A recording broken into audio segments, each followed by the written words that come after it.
This afternoon we are now going to pick up with trying to get to the fuse box, which is in the bowels of the car in there.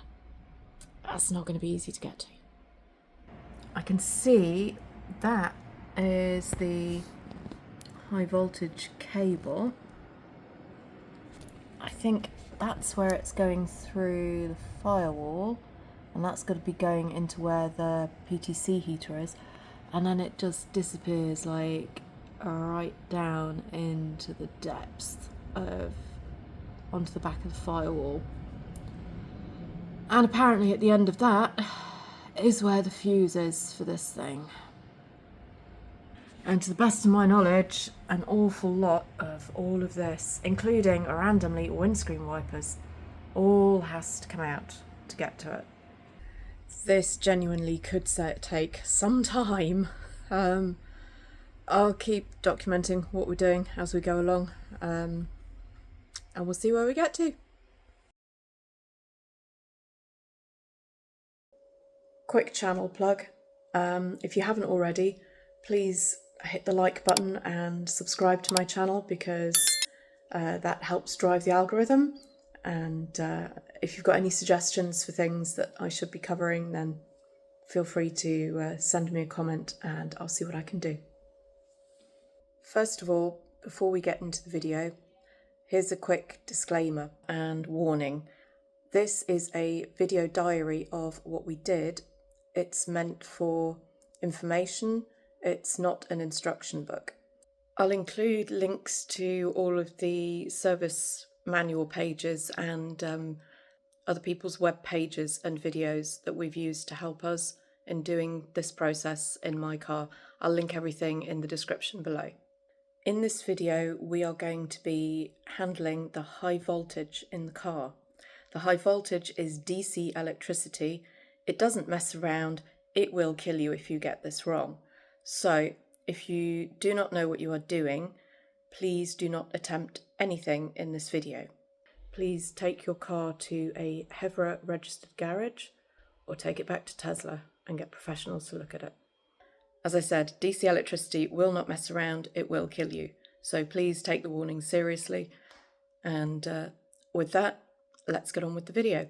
The first thing we're taking off this morning is these bits that cover the top suspension mounts. Yeah. I They think. also cover one of the connectors to the scuttle pan. They also cover, connection for the scuttle pan is under there.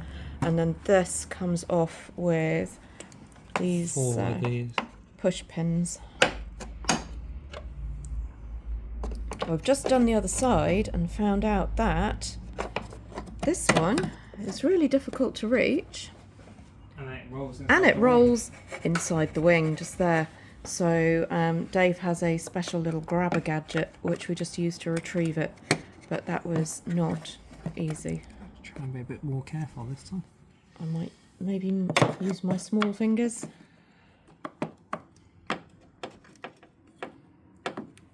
Definitely. Right, grab. Okay, I have got hold of it. There's the fender.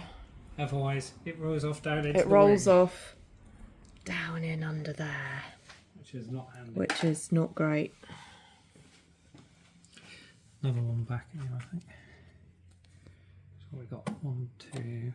This one here. Yep. And this one over there. This one looks like a possible wing offender as well.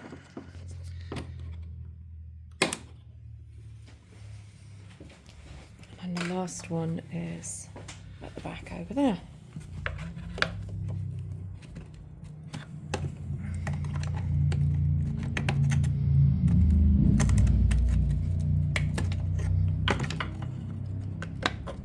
See, that one nearly went as well.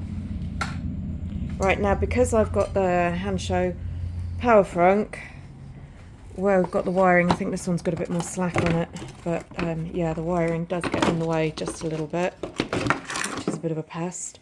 While Dave's moving that, I'm just going to show you our full-on MacGyver outfit, which is some planking which we fashioned from some bed laths that we had spare, so that we can brace across the crash bars at the front, so that we can actually kneel on that to then get up onto here in order to get into there to reach the front junction box. Which you can see if you look under there. Yeah, if I take the torch and shine the torch down and under there, no front motor, and there you go. See the orange cables at the back?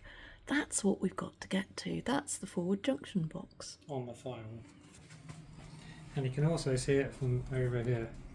So another way you can get to see it, just about, if I can get the light on there. That's the top corner that you can just see back down there. So you can see how tricky it is. It's behind the air bottle and it's on the front firewall. And yeah, look at the state of the top of my suspension. I get the feeling that the suspension is going to be the next job. Yay! The Scuttle Pan's got push clips again. There's one here.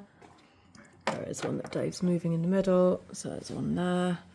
There's another one in the same place on the other brace bar over here.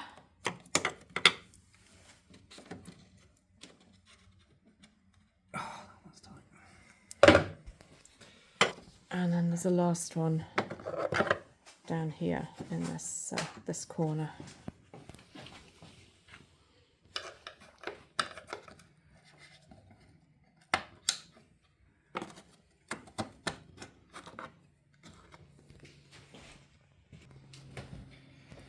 Now I think this possibly just lifts straight out, but it won't at the moment because the windscreen wipers are still through it. So we are still waiting on a windscreen wiper puller, because as you can see up here, the windscreen wipers go right through the Scuttle Pan. Not moving. And they're still not moving. The splines, they are holding good. Which is kind of a good thing, because it means that my windscreen wipers aren't wobbling around chewing my bonnet.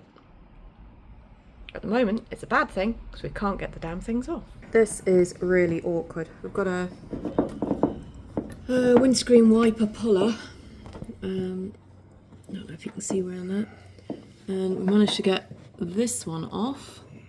Took a huge amount of pressure, and yeah, that's really quite mucky. Need to clean those up. But this one, as you can see, there is just zero room in here for pulling against, and that took a huge amount of pressure to pull it off. So Dave is currently trying his best.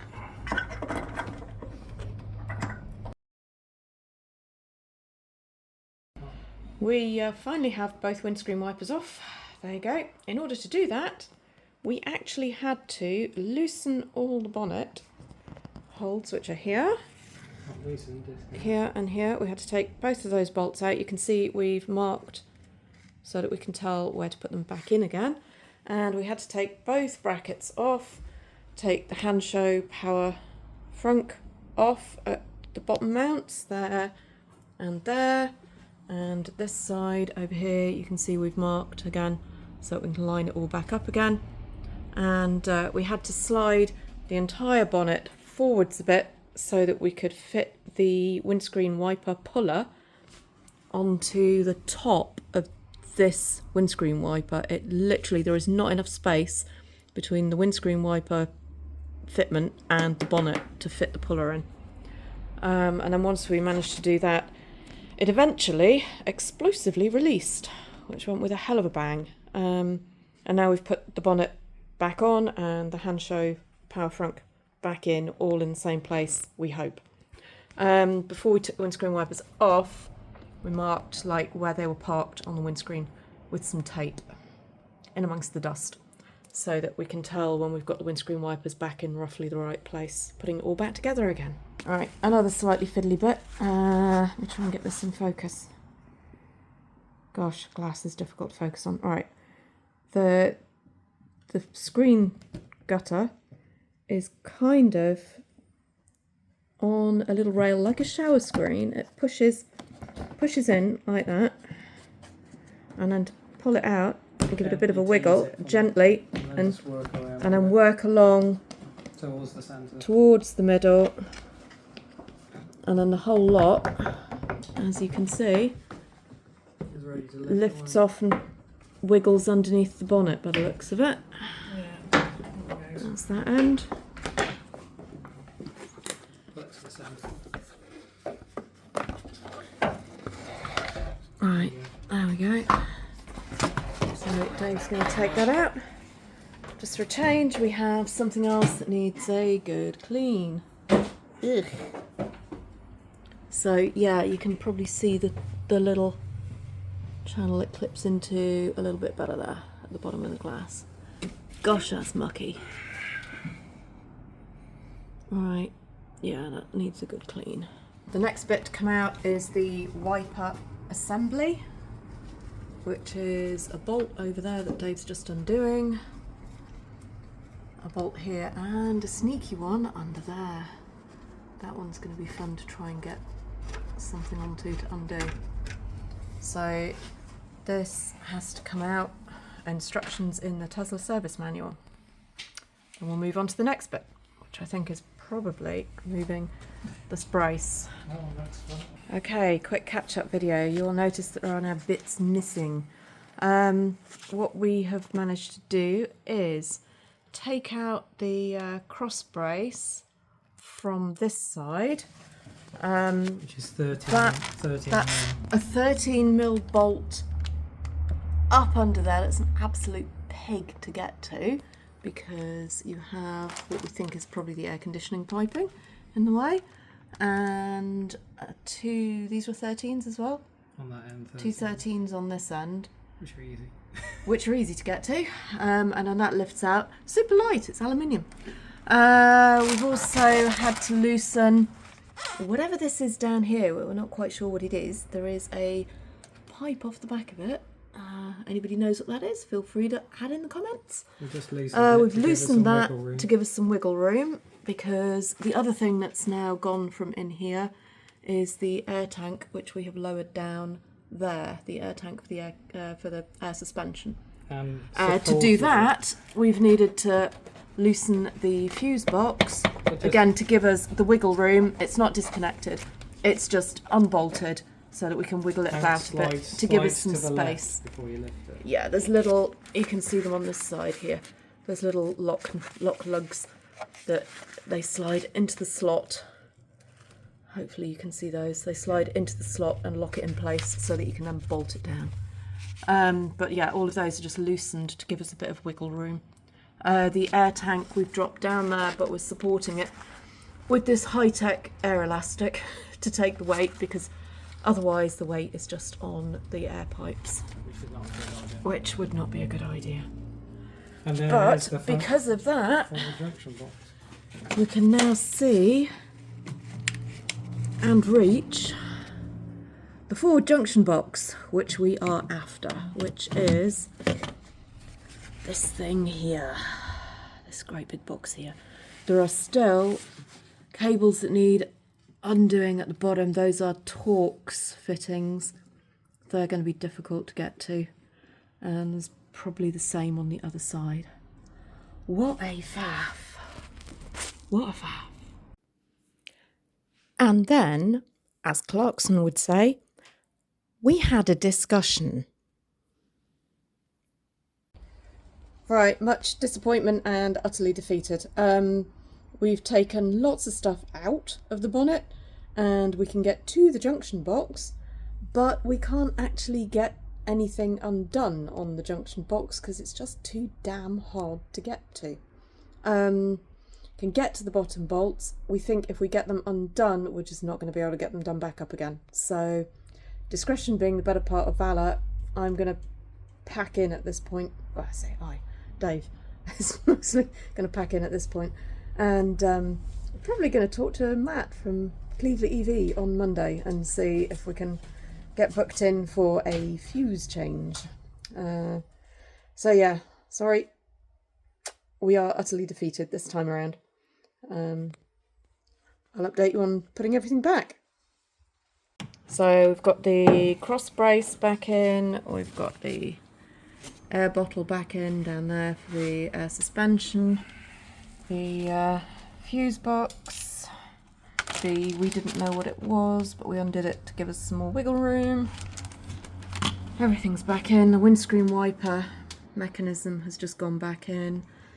That bolt that's under there is nearly as big a pig to put in as it is to take out. Be very careful you don't drop it, or you're taking all of this stuff back out again just to find the bolt. So I think the next thing to go back on is the front scuttle pan, I think, which is the great big long thing that clips into this little gadget on the bottom of the windscreen all the way across. I've given it a good clean. I've given the sides of the car a good clean as well. I'm going to start putting it all back in. So that's now the scuttle pan back in, the wiper blades back on. We greased the splines before we put the wiper blades back on, so hopefully those might come off a bit easier next time. They're all tightened up again. Dave is just putting back on the, whatever these bits are called, covers.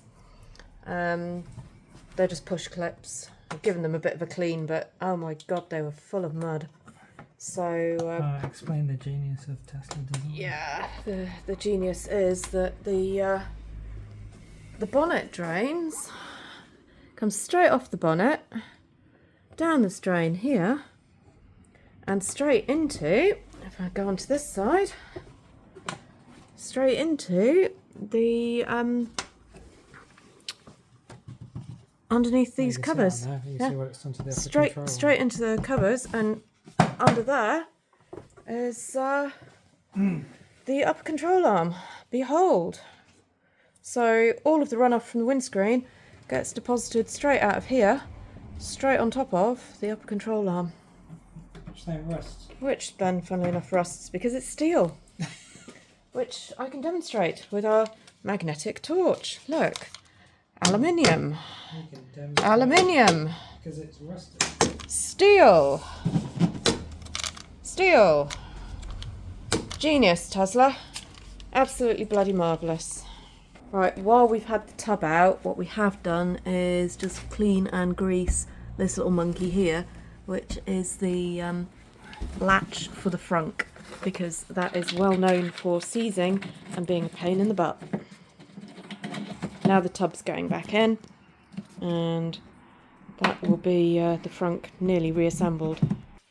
So that's the tub back in, the HEPA filter air box, because the tub's got the HEPA filter on the back of it down here.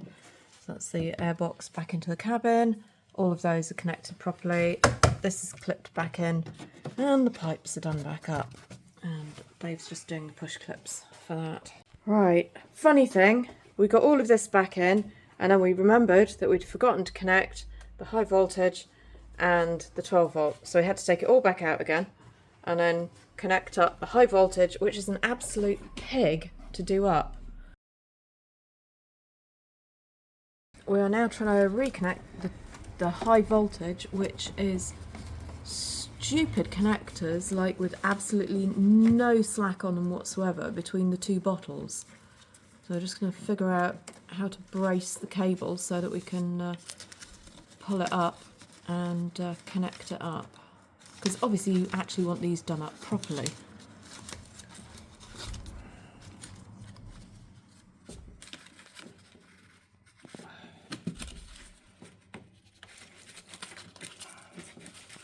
So using a bit of string, I think, to brace the one that we're plugging into, so I can push down against it.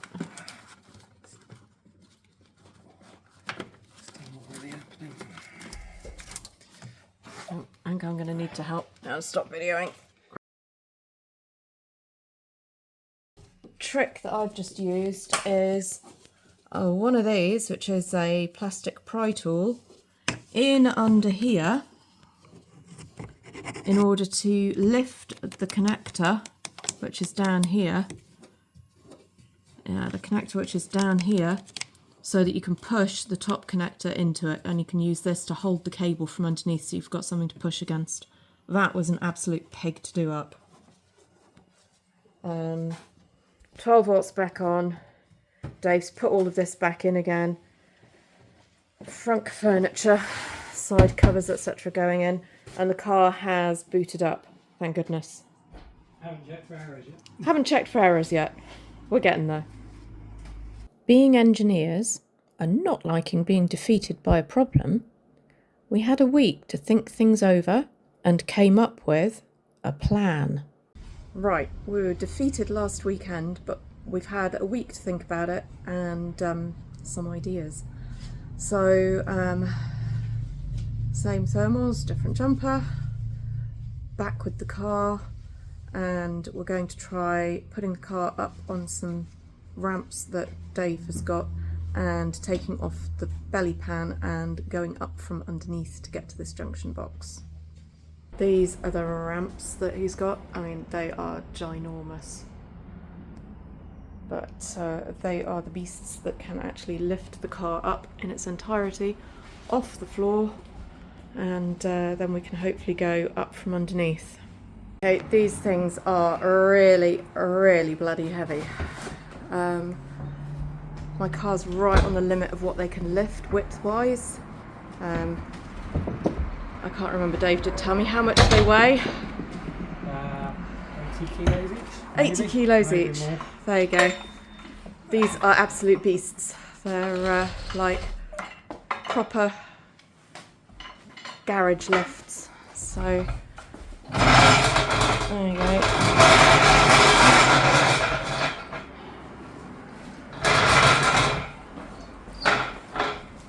Oops. It's me again.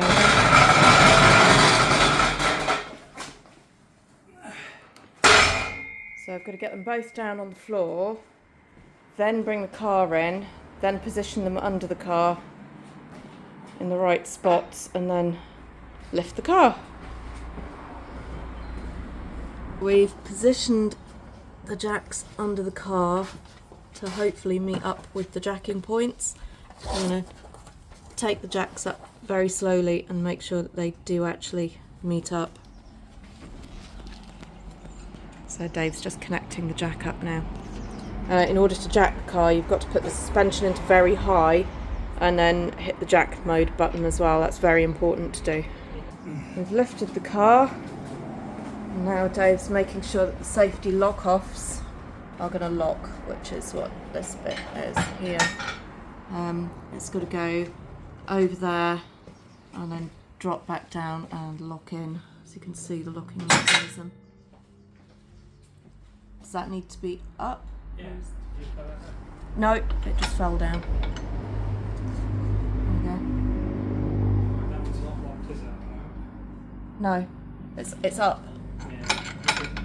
Getting a bit of misbalance in these ramps for some reason.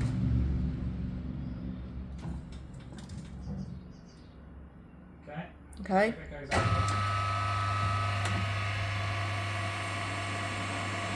What am I looking for? Has it actually locked over? Yes. I need it to go over that bit. So it's now on the metal bit here. Okay, yep. And it's in locked position. So there's a little metal hump in there, which is really hard to see. But that's now locked over the top of. Okay. So she's up. And she is in the air, and as you can see, we've had to open the garage door because it's a little bit longer than a Model 3 and would have poked out through the garage door. So this is the underneath of the car.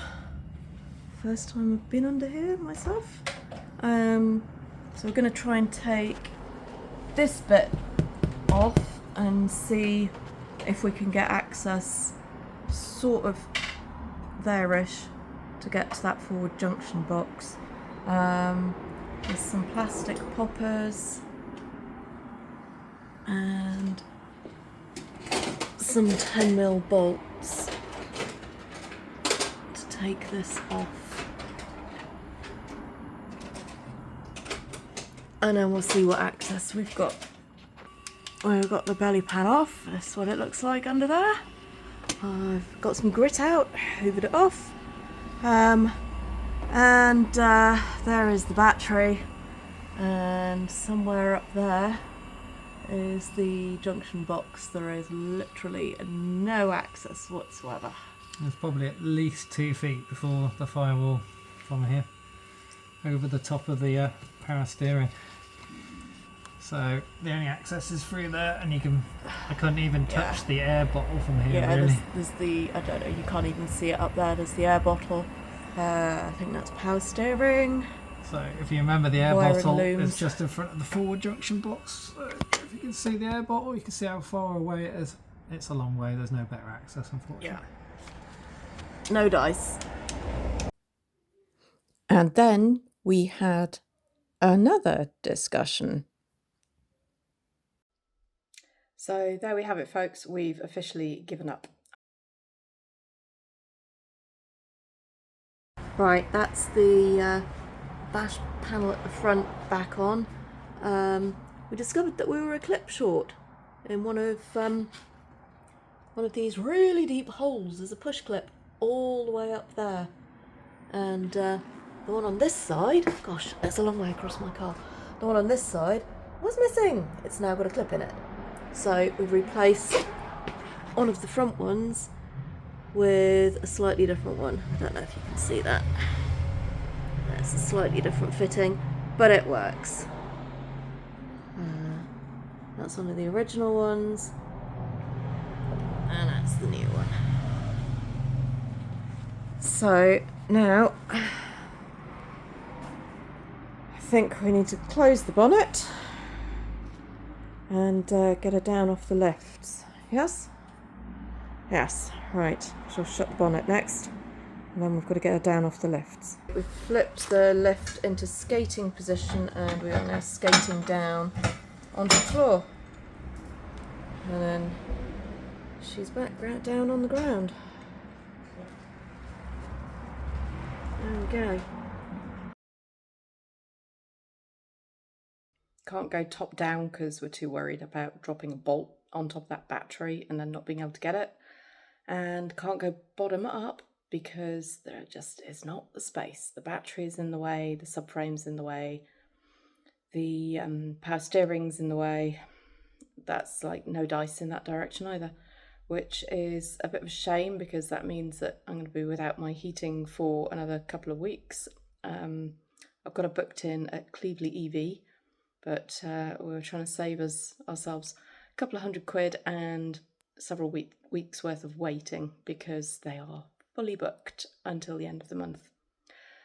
Anyway, we had a go. I don't think we can do it this time around, but the next job that we need to do for maintenance is taking off the breather covers and cleaning those out because they're probably full of silt. So that one, I'm hoping, should go a bit more straightforwardly. And if you're enjoying watching the videos, please hit the like button and subscribe to the channel, and I'll keep making stuff. Comment below and I'll see what I can do. Till the next time, hope you all have a good week. Take care. Bye.